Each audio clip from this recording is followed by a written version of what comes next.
This podcast is sponsored by nobody. Hey there, everyone. This is Karen Richmond. I was Gidget in the 80s, and I played Greg Brady's wife on The Bradys.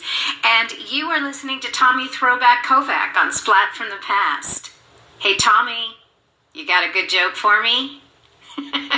Hey, dudes! Welcome to Splat from the Past, the only 80s themed horror sci-fi show where things can get totally radical. Now, I am just so excited for today's guest today because it's been a couple of years in the making that I've been emailing her and trying to reach out to her. I will be talking to Carol Huston. She played Valerie in A Very Brady Christmas, and she should have played her on the Brady's series that happened not long after that. But she did play Valerie in A Very Brady Christmas. She was also on the short-lived sitcom, which has been considered to be one of the worst sitcoms of all time, The Charmings. And she's guest starred on many series, Newhart, Hooperman, The Adventures of Briscoe County Jr. She was on a short-lived series, Island Sun, which I imagine is the reason why she didn't do the Brady's series. And Viper, Matlock, Diagnosis Murder. And then she got out of the business and she became a real estate agent, like so many people do in the business. And we're going to talk about all of that stuff today, and I cannot wait.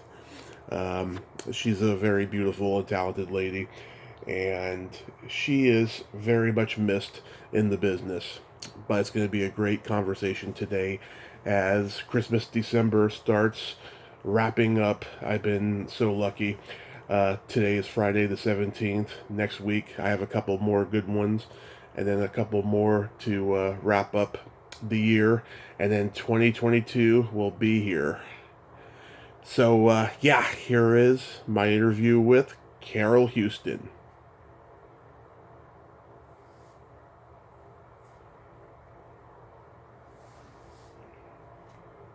Hey, Carol, welcome to the show. How are you today? Hi, Tommy. I'm good. How are you doing? I am just spectacular. This is such a great honor. Thank you for taking the time today. Of course. I was, I'm glad I could do it. Awesome. So, going back in time, did you gravitate toward acting early on in your childhood? I did. I think it was my positioning in my family. I was the youngest, so I was always, I was kind of the classic clown. But I really just, from the time I was really little, I was in plays at my school, and my mother, I grew up in a church that my mother was the choir director and kind of she's probably a church stage mother. And so I was always in a lot of little productions, but I started singing in church when I was 2.5 years old. Oh, wow. They put me on the communion table and I sang Jesus Loves Me. Oh. Table. So anyway, yeah. So I just started performing from a young age, and it was always fun. It was always fun just to get to sing for people, and then through high school, I was in a high school that had a really strong performing arts program. So I was in all the plays and the musicals, and I then was in a singing group that my junior and senior year that we did, like 150 gigs a year. Wow. And so to do that, we just did, we played all the nursing homes, and we did all of the elementary schools, and we did all kinds of, we just had an hour program that we did. But early on, learning to, coordinate studying and getting your, all of your papers in on time and keeping an A grade point average to be able to be in the group, but then like throwing a bunch of stools in the back of your car and driving around to the next gig, especially at Christmas time. Sometimes we would have 2 a day. Yeah.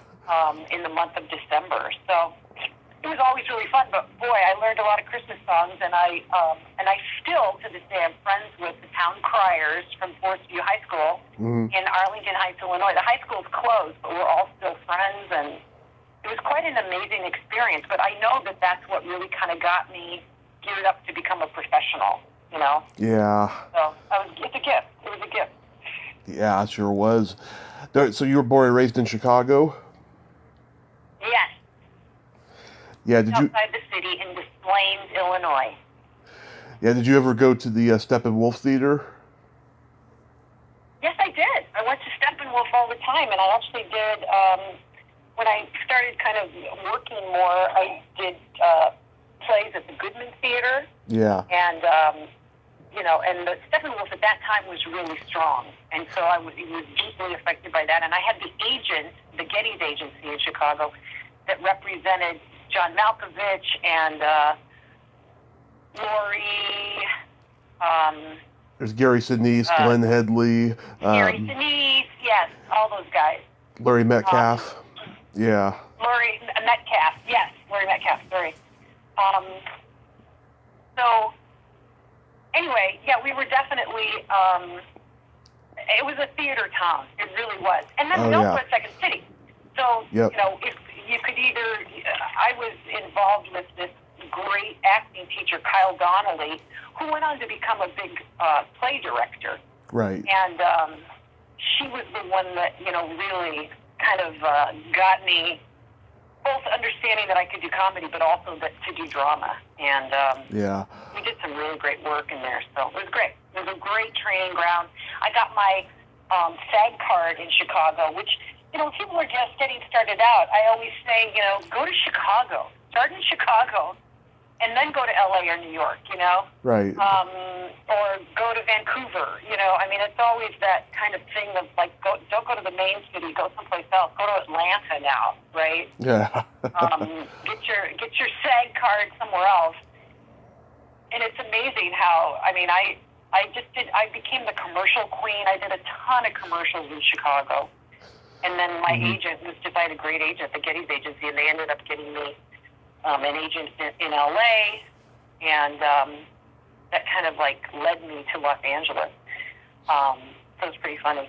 Yeah. I did 2 movies. I did a bunch of commercials, and I had a band in Chicago that played around town. Right. And then I can't remember. I did. So I got a role in Color of Money. Yes. Playing John Turturro's girlfriend. And then I was playing at, my band had the Ritz-Carlton. We played at the club in the Ritz-Carlton every night in downtown Chicago. And Martin Scorsese was staying there, and he came there one night for a drink with some friends. And he came up to me and he said, "We want to use you in the casino scene. We want to hire your whole band." I was like, "But I've already been in the movie." He's like, "We'll wig ya." So I'm in the movie twice. I'm in it, just a little snippet with me and John Turturro.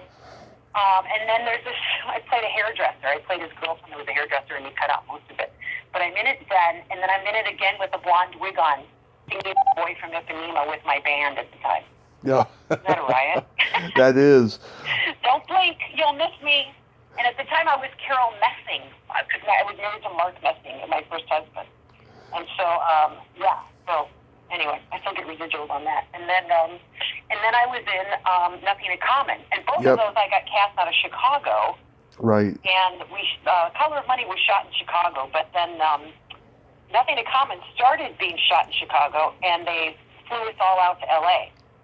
And we ended up spending like 2 months at the Sunset Marquis or something in L.A. And Tom Hanks would come over to the Sunset Marquis and swim in the pool, and then everybody would play poker, and it was really fun. It was everybody from Second City that got hired. We were all there together, hanging out during the day all day, and then at night all night. It was hilarious. And Gary Marshall was directing it. So that was my first experience of being in LA. It was like such an amazing time. I've talked to a couple of the people from Second City who was in the movie, Jane Morris and John Kapolis. Yes! Yeah. Absolutely. They were, Jane is just I'm such a fan of Jane. She is so funny. So brilliant. Yeah. She's hilarious. Yeah. Like, so wonderful. And John Kapolis and I, so we were all with the Getty's agency, and so John Kapolis and I think, I can't remember we did some episodic television out here. Uh-huh. Pretty funny. It was like, John, he played a cop, I think, and I played like I don't know, something. I don't remember. Yeah. Anyway, it was fun. It was a wonderful time. And it was a time when actors could really make a living at it, you know?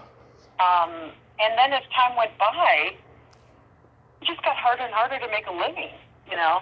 Oh, yeah. Unless you were a series regular. But, you know, I mean, I really considered myself a workaday actor. Like, I would do episodics. And, if you worked on an episodic, you could make a good living from doing that one episode that year. Yeah. You know?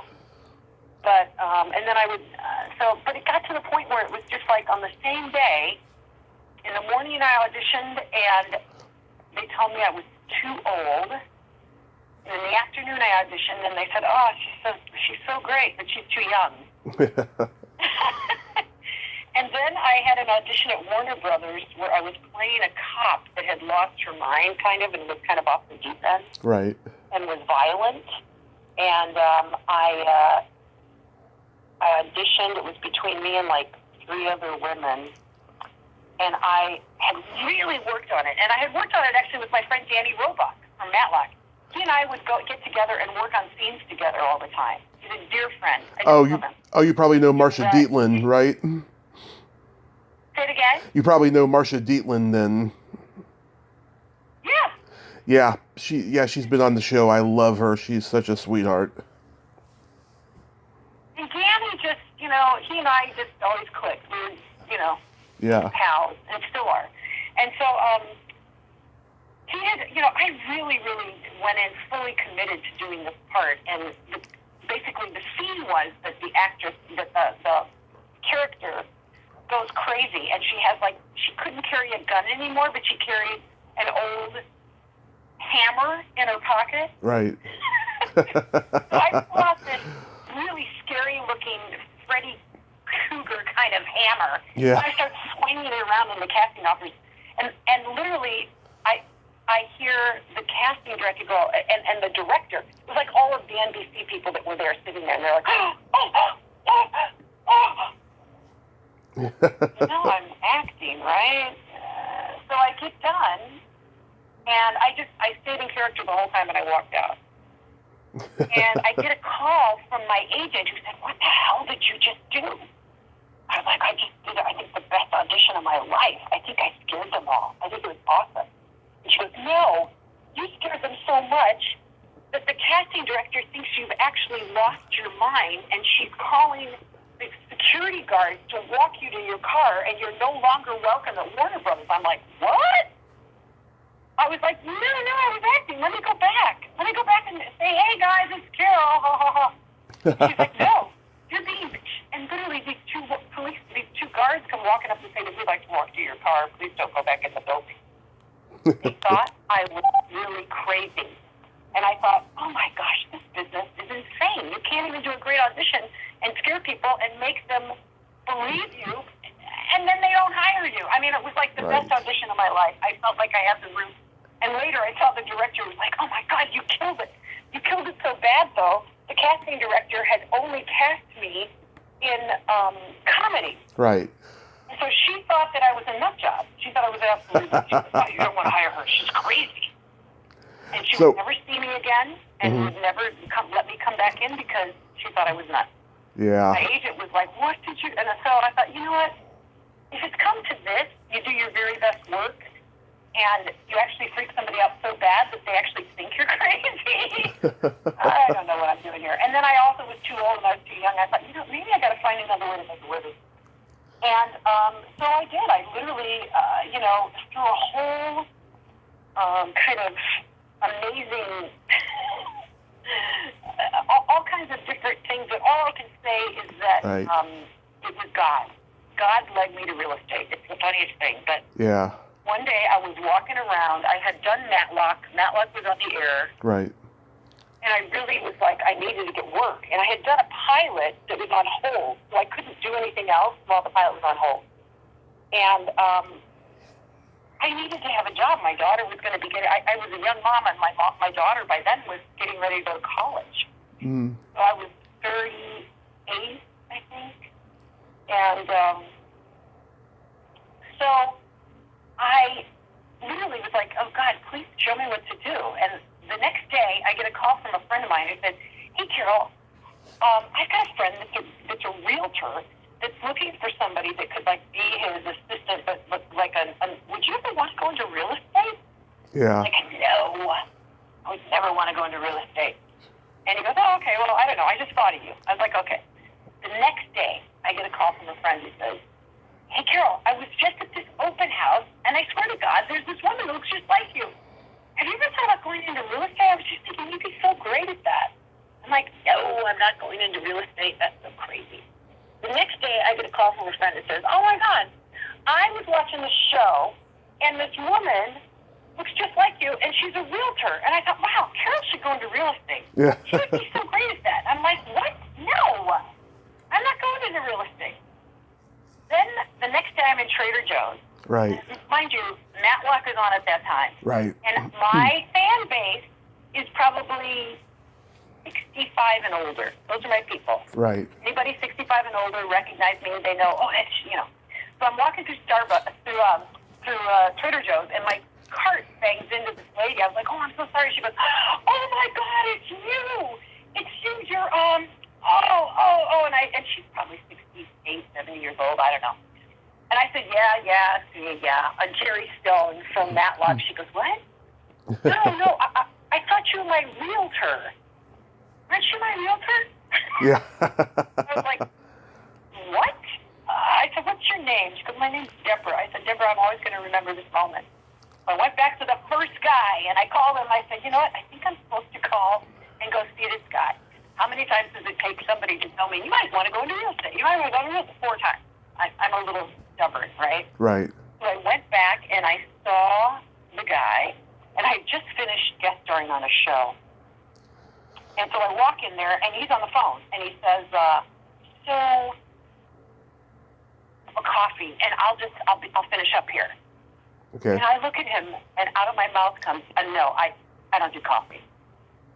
Mm-hmm. And in my mind, I'm thinking, well, people get me coffee. I just had a PA that got me whatever I wanted, and I'm all about, and all of a sudden, in my mind, I hear as clear as I'm talking to you right now, get the man a cup of coffee.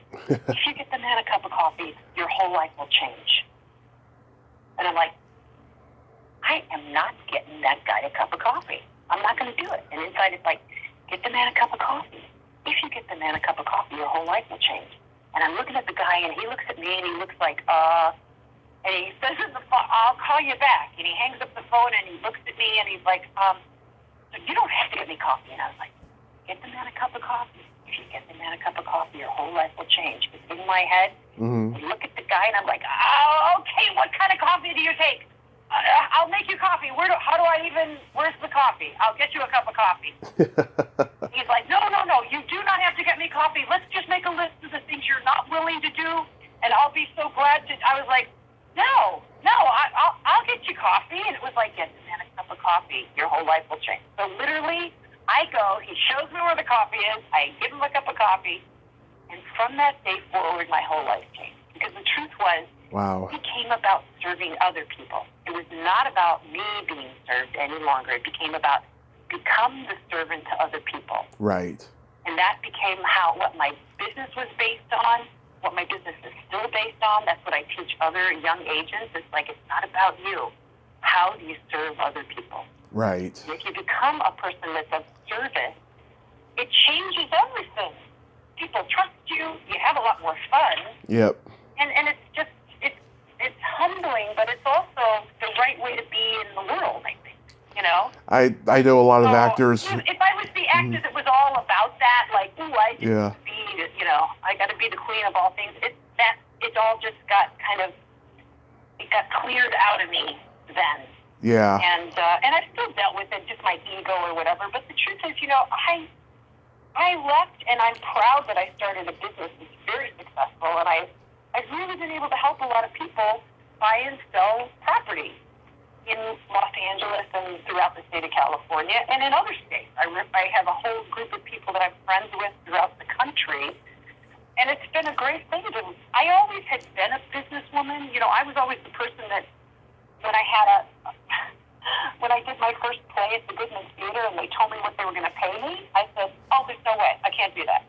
I have a kid. I have to pay for a nanny. I got to have a babysitter. There's no way. Right. And my agent was like, oh, no, Carol, that's all they're paying. I was like, well, if they want me, they're going to have to pay me more. And I was always able to negotiate my own deals outside of my agent and get more money for myself. Right. I was the bar mitzvah queen in Chicago. I sang every bar mitzvah and Jewish wedding happened because I sang with this big band that was like the number one Jewish band that did all of the Jewish family gigs and stuff. And I would do, one weekend I would do, 4 to 5 bar mitzvahs and weddings all Saturday and Sunday. And I became the highest paid singer in Chicago. I made so much, that's how I made it. And it was like, no, you want me to sing, this is what it's going to cost you. So I was always a good negotiator. And I don't know where that came from. It was just like, I just always had that gift, which then was a gift that went on into my business as a realtor. So it's funny, right? The little things you learn how to do. The other thing I did in Chicago was I did singing telegrams. Right. So I was the person that would drive to somebody's house and get out of the car and sing to them. And in the end, I was like pregnant with my daughter. Mm-hmm. I wore this big turkey outfit. And my big belly went and looked like a big turkey belly. And then I had this huge turkey plastic head I put on and big plastic turkey feet. And I'd go into the office and go, well, it's hard to soar with eagles when you're surrounded by turkeys. And it was like totally camp.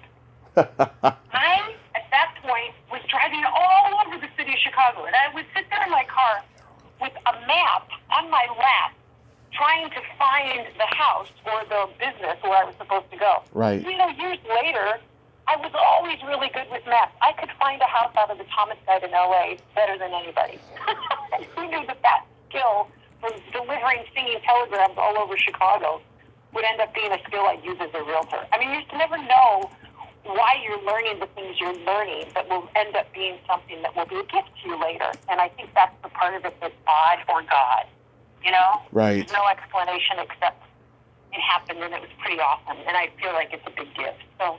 Right. Anyway. So how did you get cast on the Charmings? Okay. So the Charmings, I had just been in LA and had met with a bunch of casting directors and producers. Mm-hmm. And so while I was out there, I got an agent. Right. Sam Goris, with the Goris Field Agency. And so I submitted for it, unbeknownst to me, through the Getty's agency in Chicago. And my name was Carol Messing still. And then as I was approaching into LA, I was getting divorced, so I went back to my maiden name, Carol Huston. Mm-hmm.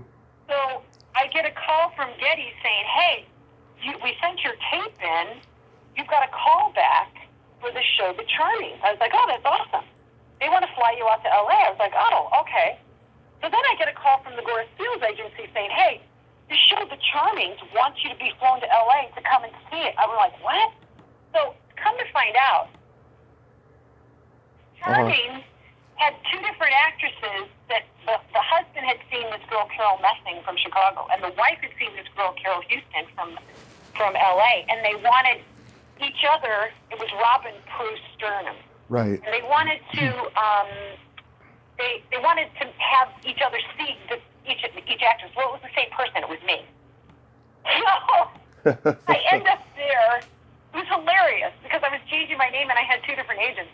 Anyway, I get there and it's the same person, and they were just like, "You're it," and I was like, "Get out!" I mean, it was really. I replaced this girl, Caitlin O'Keene. Yep. Who had done 1 year, and then I did the rest of the show. And oh my gosh, it was, it was one of those shows that I got to town. I had never been to LA. I mean, I'd been to LA and shot before, but I had to move there. I got the job. They had me do the press, all the press stuff, and then they said, okay, I flew back home. packed up my stuff and drove back to LA and started shooting. I mean, it was literally like within 10 days. It was crazy. And so, and I'm working with Paul Winfred, Davis, and then Chris Rich. Chris Rich. And Paul, yeah, and he's playing Prince Charming. Right. And I'm sitting there on the set, and it was so much fun, and it was so cool. And Paul Winfield said to me, just so you know, honey, this, I believe, is going to be the best job of your entire acting career. So, you know, I've been doing it a long time. This will probably end up being, in your memory, the best job you've ever had. And I was like, okay, whatever. Mm-hmm. You know what? All those years later, I look back and go, it was the best job he's going to have.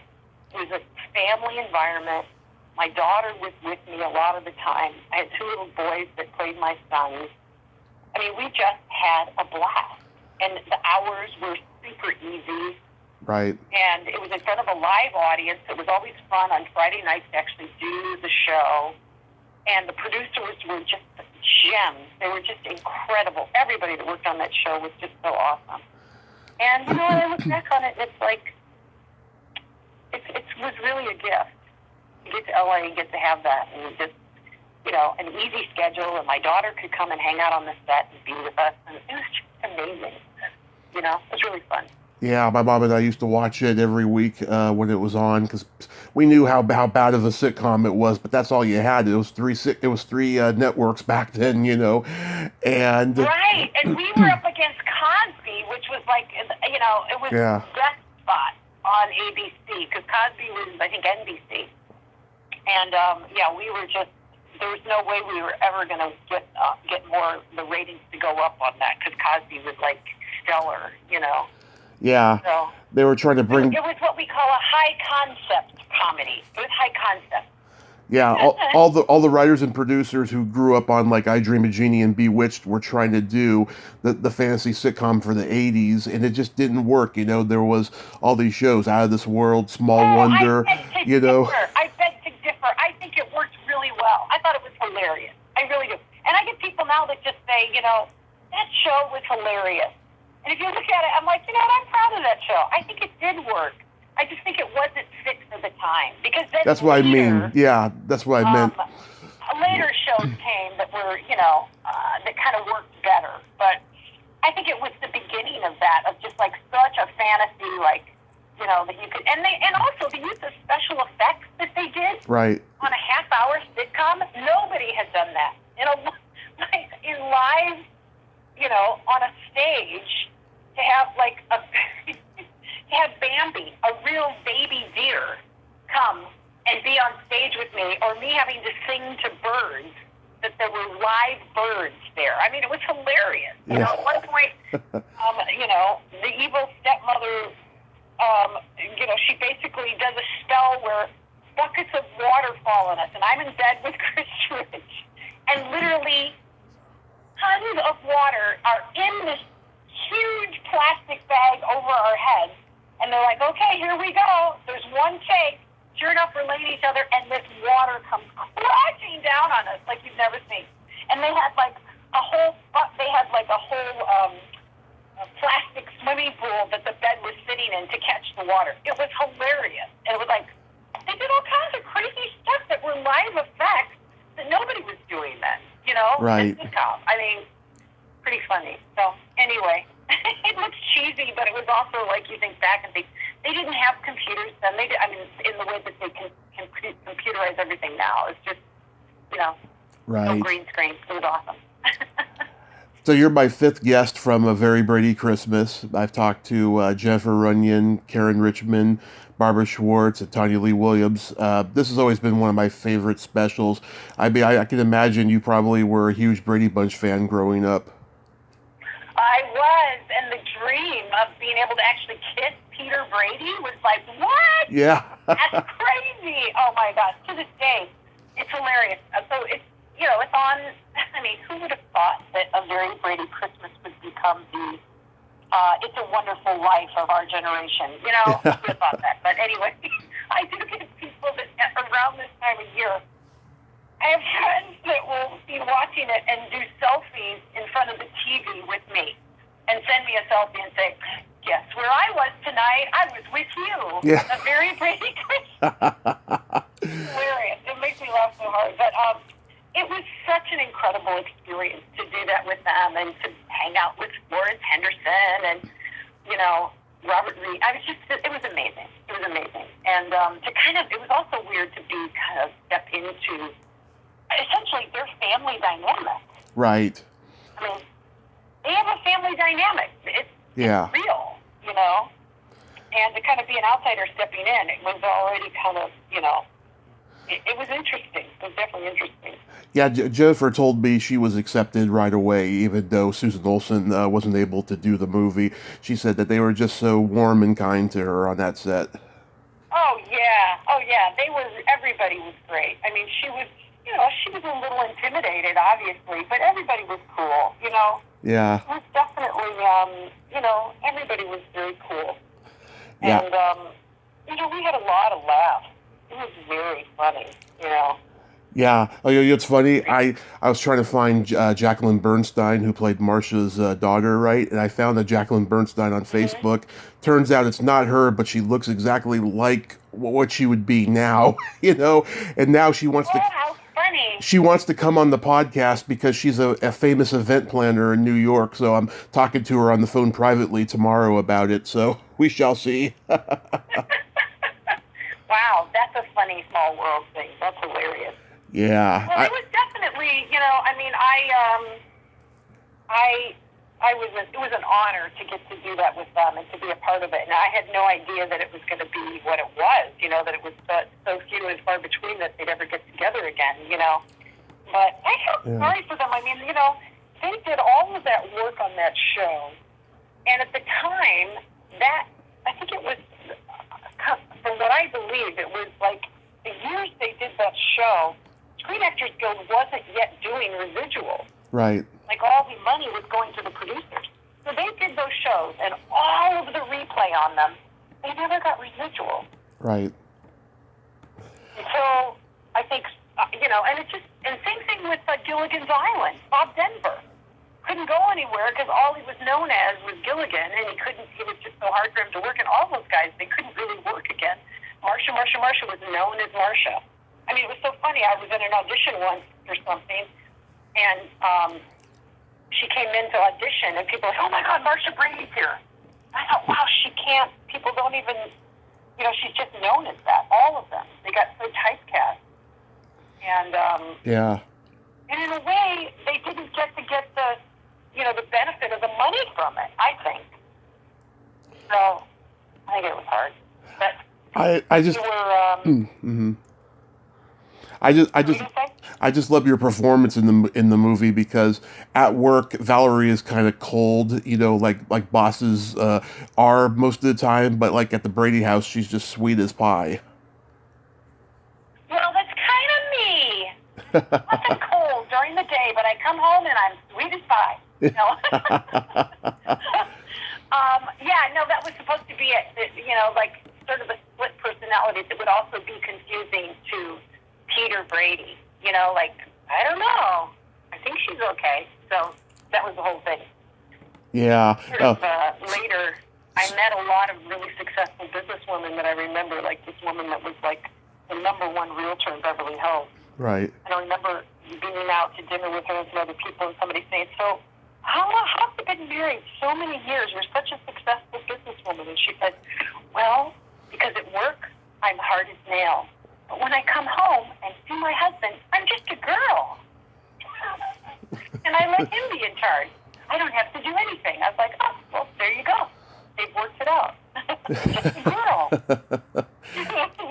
Speaking of pie, you all stay up late and eat apple pie, which is hilarious in that movie. Yeah,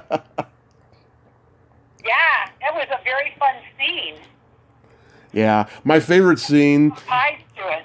Yeah, my favorite scene is when Jen and Philip, they resolve their marriage problems just because Carol comes in to say it's time for breakfast, and then after she leaves, it's suggested that they're about to have a quickie.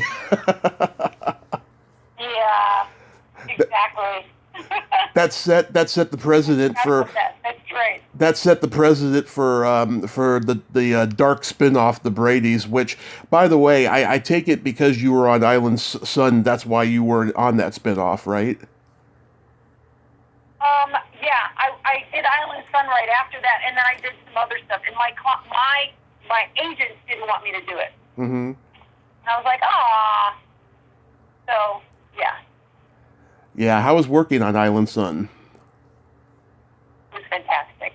It was, I mean, you go to work and you're in Hawaii. Yeah. I mean, come on, right? Also, Richard Chamberlain was he's just an amazing human and so loving and kind, and it was a great gig. The other thing that was cool was, we were huge in Hawaii. Everybody knew us, and we couldn't go anywhere in Hawaii without being like, we shot at the Queen Kamehameha Hospital, or we shot at several local places, and so we were in this hospital all the time. Shooting. And my mother had come. I played a doctor, Dr. Caitlin, what was my name? Caitlin Murray or something. Anyway, I played a doctor, and so my mother had come to visit, and I'd taken her to the Big Island, and we climbed all over all of those volcanic ash and did all this stuff. My mom was probably in her 70s at the time. And then she wanted to go to Hilo Hattie's, which was like the moo-moo shop. Right. And so she got Hilo Hattie's, and they were about to close. And she's like, wait, I just want to run in. I said, okay. And so she goes, and she trips over the chain that's in front of the parking lot, and she falls on her arm and goes in, buys a moo-moo, comes out. We get on the plane to go back, and her hand is completely swollen. I was like, oh, my God, Mom, I think you broke your hand. And I was like, we got to take you to the hospital. So I show up at the hospital in the emergency room, and this nurse comes up and says, oh, I was like, this is my mother. She's in bad shape. I think she's broken her arm. She goes, oh, okay, doctor, let me get you in right away. So they said, it's the doctor. Her mother's here. It's the doctor. And so I walk in the back, and this other nurse says, oh, hello, doctor. Yes, we'll get you in right away. And they walk my mother in past everybody else. And I get in this room, and in walks this doctor, and he looks at me and goes, oh, hello, doctor. So, what do you think is wrong here? And I said, well, I would say it appears to be broken. He goes, I think that's an excellent prognosis. Yes, I think you're right. Mm-hmm. I said, I think you might need to put her she might need a cast. And so, you know what, doctor? I think you're right. And I'm like, what is happening? And so he looks at me and he starts smiling. He goes, I think the staff here actually believes you're a real doctor. And I said, well, no, I play one on television. He goes, yes, I know. We watch the show all the time. He's like, doctor, we'll take care of your mother. And I was like, thank you. And so always the joke was, I'm not a doctor, but I play one on television. Right. It was hilarious. And so my mom was like, they think you're a real doctor. You're just an actress. You're not I was like, you know what? If this gets you in here faster than everybody else, don't complain. We're getting special treatment because I'm a doctor on television. Anyway, it was hilarious. But I loved working on that show, and when it went for 22 episodes, and then it didn't get picked up. It was an expensive show to do because it was in Hawaii. Right. But it was so much fun, and I got to be really good friends with Clyde Kovac. Oh yeah. Still a lifelong friend of mine. He follows me on Twitter. Yeah, he is such a wonderful person, and he's great. Still to this day. And who would have thought that Bryn Thayer, who was on that show, right, then went on to do Matlock, and then I basically replaced her years and years later. Isn't that funny? Like such a small world. Yeah, a mutual friend was trying to get her on the podcast, but it didn't happen. She wants to be quiet, unfortunately. Yeah.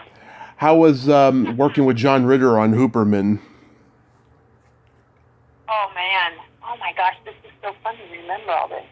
John Ritter was fantastic. He was absolutely hilarious. He was really, really funny. And I played a character that was... I played this complete nerd, and it was super fun. And he was always encouraging me to take it farther. And I was like, really? I was like, you sure it's not over the top? He's like, no, do it more. And so I was like, well, and I talk like this. And it turns out I was trying, Dorothy was my name. And I was trying to, like, poison my boyfriend or something. Anyway, John Ritter figured it out. It was hilarious. And and in the end, I had to go to jail. And I ended up punching him or something. But that was a great shoot. That was really, really fun. And, I felt like I really connected with John Ritter. So when he passed, I was so sad. I was like, oh, the world has lost a real light, you know? Yeah, that was awful. Yeah, it's sad. I've talked to a couple cast members from the show, Clarence Felder and Alex Elias, who I send Christmas cards to every year. Yeah, great people. How about working with Bruce Campbell on Briscoe County Jr.? Oh my gosh! So that one was awesome. Yeah. Because they found out I could ride horses and shoot guns. So that was really fun, and that was one that my daughter got to be an extra on. And there was a scene so my daughter was always a tomboy, you know, and so there was a scene, and her best friend was a tomboy. They both were tomboys. Anyway, there was a scene in the courthouse where they asked me if I would allow her to be, there was she had short hair. They had two little boys that were going to run across from the street into the courthouse. And so they got to be the extras, Morgan and her friend Kelsey. And so that was a really fun gig because they were there during the day dressed as little boys, and they were dressed as little, like they had farm hats and they had boots on, and they had overalls, and you would never know that they were girls. It was so cute, and so we had a blast, and they just loved Bruce Campbell. He was so fun. Yeah, I met him. And, he's a funny guy. Yeah. Oh, he's great. He's hilarious. And it was we shot it out at the Warner Ranch and also way out at the Disney Ranch. Right. And that was really fun. The other thing was a good friend of mine, Becky Randall. Oh, yeah. Randall on that one, or was it Paradise? No, she was on it. So Betsy had done Boy Meets World, maybe? Yes. The mother on that. Yes, I remember. Yeah, and so, and we were both from Chicago. So it was really fun to have, to get to do that with her. Then I did a show, similar thing, because I could ride horses, with Paradise. Yeah. With Lee Horsley. And, again, same thing. Shot it at the Disney Ranch. My daughter was like, I love when you do these shows, because she was a horse girl. So it was really fun. And I got to be really much quicker on horses and shooting shotguns. That was a big one. The skill of shooting a shotgun, right? Hilarious. You never know what you're going to need to know how to do. Shooting a shotgun from the 1800s. How about Viper? Viper, oh my gosh. Viper, I played, that one was a tough shoot. That was almost all night shoot. Right. It was really, but it was with the producer on that, Danny, what was his name? I didn't know you were going to bring up all these old ones, but that was a great one. That one was like night shoot, super tough, all kinds of really hard locations, like downtown Chicago at some weird, downtown LA at some weird, like, nighttime factory with rats in it. It was disgusting. It was so hard. It was freezing cold out. It was in the wintertime, I remember. It was like maybe January, February. Yeah. And it was miserable. But, oh my gosh, that car, they'd wet the street down, and the bike would drive down the middle of the street. Oh, it was so beautiful. They'd light it. It was very sexy. The way they'd make the car look was hilarious. It was fun. It was Danny Bilson. I've interviewed him. He's a good guy. Danny Bilson. He's awesome. Yeah. So talented. Great guy. Yeah. Do you ever miss acting? I do sometimes. I mean, even now as we're talking about it, it seems like it was a whole lifetime ago, and it was, but, I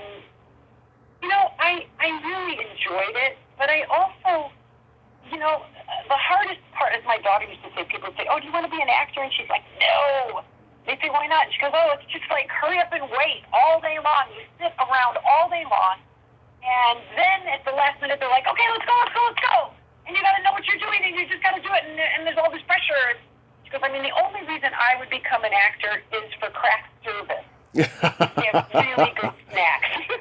And I'm like, "Yeah." That's what I taught her. Like, let's just go get some snacks. It'll all be okay. It was, the hardest part for me was really, I loved being on the job. I loved having the job. I loved working with people. I wanted more control of my life. Right. And it's funny to go into real estate and still be in sales, because essentially, being an actor is sales. You got to sell somebody on why you're the person for the part, Right. And I always wanted to do different characters. I never wanted to be the same thing, Yeah. So I always was like, so when I started getting hired to shoot guns, I went and I got my certification as a licensed, gun owner, but also just as I got certification in shooting. Right. So that I'm a great shooter, who would have thought I'd do that? I don't own a gun, but I thought, well, I didn't want to be shooting guns and blinking my eyes like, whoa, I just wanted to shoot it and look badass, right? Yeah. So it took a lot of practice. I had to go practice on shooting ranges a lot, but prop guys would help me with it, and also the safety around it, to really be educated on the safety around guns.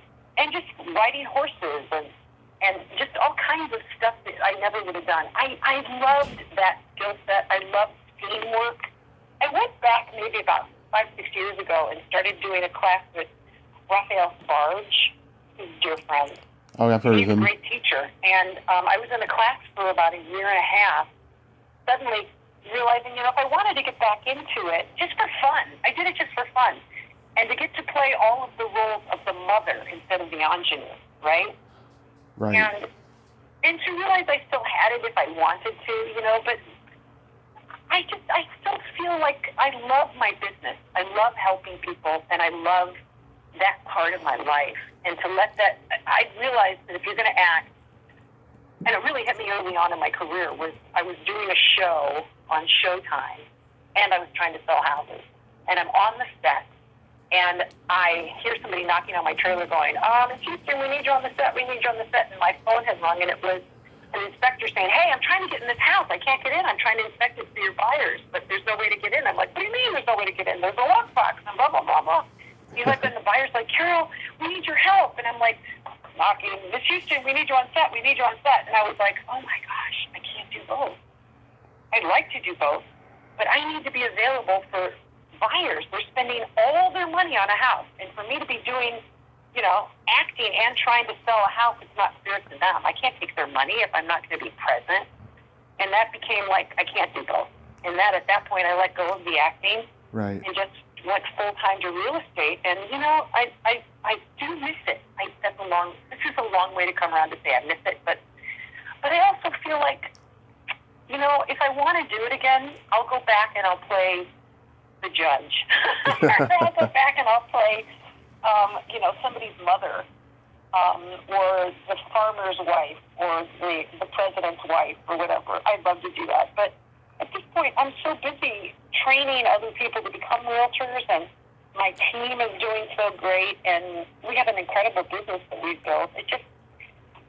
I don't know. I feel like I love what I do, So if somebody offered me a part, and I didn't take too much time out of my day, I would do it, I'm sure. I could play a realtor.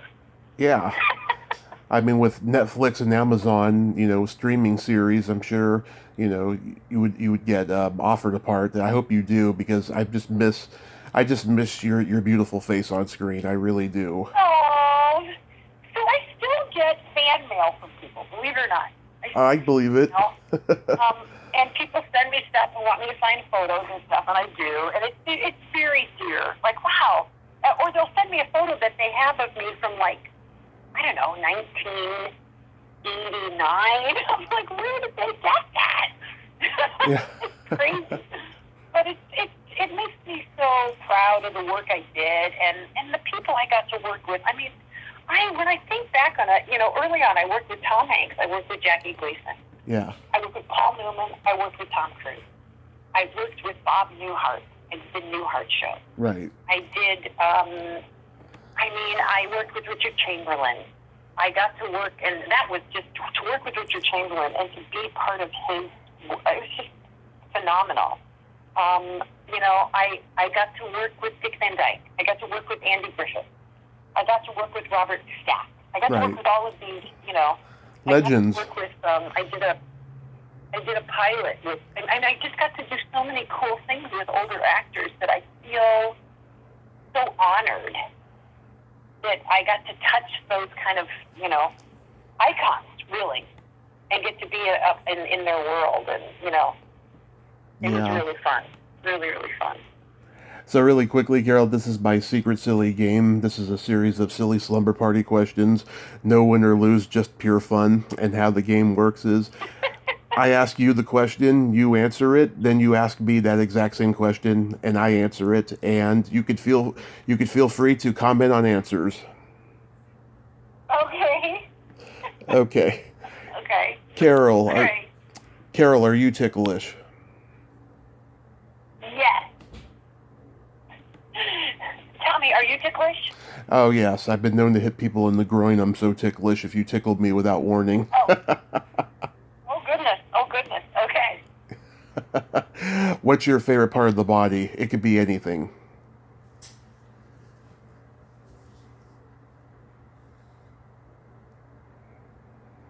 The body. Yeah, anything. Hi. Did you hear me say that? Oh yes, eyes. Did you say eyes? I said eyes. Okay. You can see other people's eyes. Okay, yeah, that's a popular one. My favorite part of the Your body. favorite part of the body. My favorite part of the body is the belly button. Oh, okay. What color are your toenails painted? Red. What color are your toenails painted? Right now they're not painted, but last time they were lavender. Oh, okay. What would you say is your best personality trait? My best personality trait is joy. I'm a joyful person. I agree. I'm enthusiastic. Those are my two traits. I have good energy. I have enthusiasm and joy. What are your best personality traits? I have empathy and I have no filter. Good. Okay. And then my favorite question, is there a stinky smell that just makes you gag? Stinky smell that makes me gag. Probably poop. Oh yeah. How about you? Is there a stinky smell that makes you gag? Dirty feet. Oh, okay. All right. Yeah. Anyone who has kids can probably relate to that one. Carol, thank you so much for coming on today. This was such a great honor, and Sure, it was fun, Tommy. It was fun. Let's do it again. yes, I would love to. Keep in touch. Yes, and I hope you have yourself a Merry Christmas, a Happy New Year, and please stay safe out there.